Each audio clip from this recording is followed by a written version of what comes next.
బీర్ల ఎల్లన్న గారు మీకు మాట ఇచ్చిపోయిండు, బరాబర్ చేస్తాడనే నమ్మకం మనకందరికీ కల్పించిపోయిండు.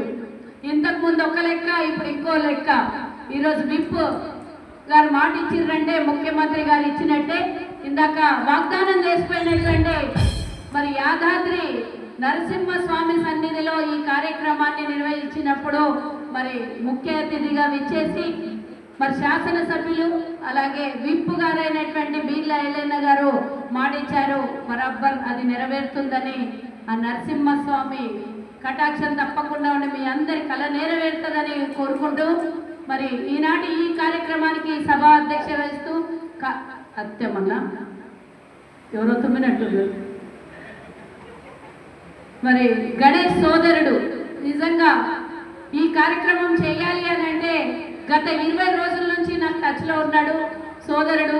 చాలా నిజంగా ఈ కార్యక్రమం నిర్వహించాలని అంటే తను పడుతున్నటువంటి తాపత్రయం చూసి నిజంగా ఒక సమయానికి సంతోషం ఎంత అయిందో బాధ కూడా అంతే అయింది. ఇంతమంది కళాకారులను ఒక వేదిక మీదకి తీసుకొచ్చి వాళ్ళ కష్టాలని మరి ప్రభుత్వానికి చేరవేయాలనే ఒక మంచి దృక్పథంతో ఈ కార్యక్రమాన్ని తీశాడు. ఈ కార్యక్రమం చేశాడు. ఇందాక సోమన్న చెప్పిండు, అందరు కూడా అందరు చెప్పినట్టే ఈ రోజుతో ఆగొద్దు, తప్పకుండా అంటే పోరాటం అని కాదు, మీ కళను ఊరికే ఏదో ఒక సభ పెట్టుకొని మాకు ప్రభుత్వం ఇవ్వలేదని కాదు. ఆ రోజు గజ్జగట్టి మరి మీరు పాటలు పాడితే తెలంగాణ వచ్చింది. నిజంగా ఎవరో పోరాటం చేస్తే రాలేదు. కళాకారులు ప్రపంచ దేశాల్లోనే తెలంగాణ ఆట పాట ప్రపంచ ప్రఖ్యాతిగాంచి ఇందాక సోదరుడు శ్రీశైలం అన్న చెప్పినట్లు ఆస్కార్ అవార్డులు కూడా మన తెలంగాణ నుంచి వచ్చింది అంటే ఎంతో ఘనత.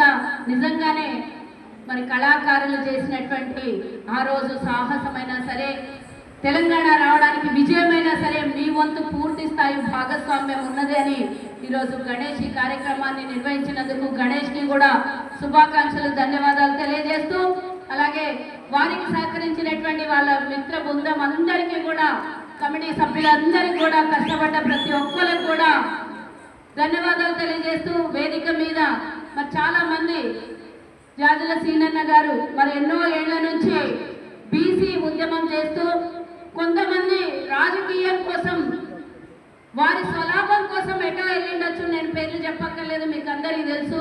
మరి ఆ రాజకీయం కాకుండా మా సామాజిక వర్గానికి న్యాయం జరగాలి అని ఎన్నో ఏళ్ల నుంచి పోరాటం చేస్తున్నారన్నా.